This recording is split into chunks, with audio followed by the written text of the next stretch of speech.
வணக்கம் நண்பர்களே. இன்றைய தலவரலாறா நம்ம பார்க்க இருக்கிறது ராமேஸ்வரத்தில் இருக்கக்கூடிய லக்ஷ்மண தீர்த்தத்தை பத்தி தான். தண்ணீர் உடலை தூய்மைப்படுத்தும், ஆனால் தீர்த்தம் மனதையும் ஆன்மாவையும் தூய்மைப்படுத்தும்ங்கிற அழகிய கருத்தை நினைவூட்டும் புனித தலம்தான் நம்ம இன்னைக்கு காணப்போற லக்ஷ்மண தீர்த்தம். இந்தியாவோட புனித தலங்களில் மிக உயர்ந்த இடம் வகிக்கும் ராமேஸ்வரம் ராமாயணத்தின் ஒவ்வொரு அத்தியாயத்தையும் தன்னுள் சுமந்து நிற்கும் புண்ணிய பூமி. இங்கு உள்ள ஒவ்வொரு தீர்த்தத்திற்கும் ஒரு வரலாறும் ஒரு ஆன்மீக பொருளும் ஒரு பக்தி மரபும் இருக்கு. அதுல மிகவும் சிறப்பு வாய்ந்தது லக்ஷ்மண தீர்த்தம்.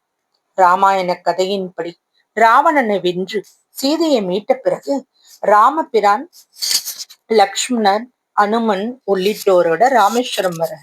அப்போ முனிவர்கள் ராவணன் சிவபக்தனும் பிராமண வம்சத்தில் பிறந்தவனும் ஆவான். அவனை கொன்றதால ஏற்பட்ட பிரம்மஹத்தி தோஷம் நீங்க சிவபெருமான வழிபட வேண்டும்னு அறிவுறுத்துறாங்க. அதன்படி ராமர் ராமநாத சுவாமியை பிரதிஷ்டை செஞ்சு வழிபட்டார். அதே நேரத்துல தன் அண்ணனுக்கு சேவை செய்வதையே வாழ்வின் நோக்கமாக கொண்ட லக்ஷ்மணனும் தனியாக ஒரு சிவலிங்கத்தை பிரதிஷ்டை செஞ்சு மனமுருகி வழிபட்டார்.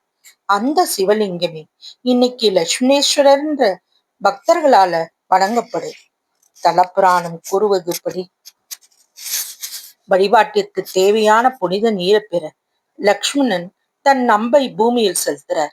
உடனே அங்கிருந்து தூய நீர் பெருக்கெடுத்து வந்தது.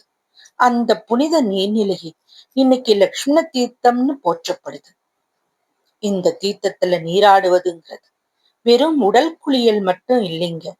மனதில் இருக்கிற கவலைகள், தவறுகளுக்கான வருத்தங்கள், இறைவனிடம் முழுமையாக சரணடையும் உணர்வு ஆகியவற்றோட அடையாளமாய் இது கருதப்படுது.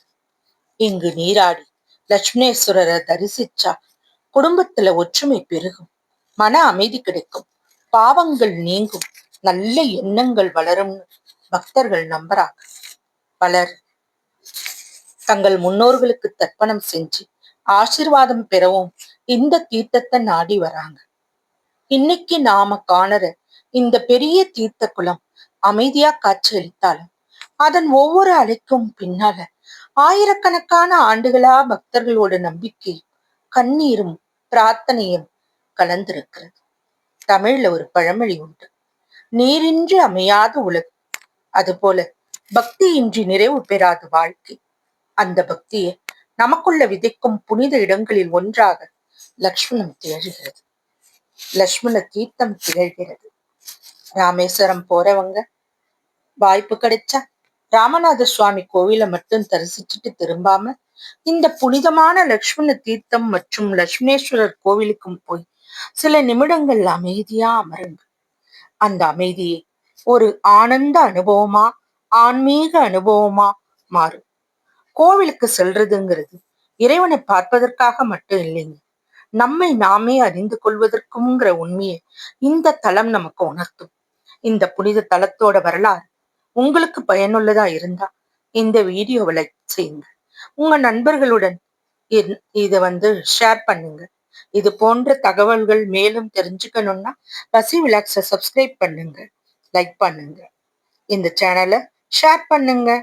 மீண்டும் ஒரு அருமையான தலத்தின் வரலாற்றோட சந்திப்போம். நன்றி.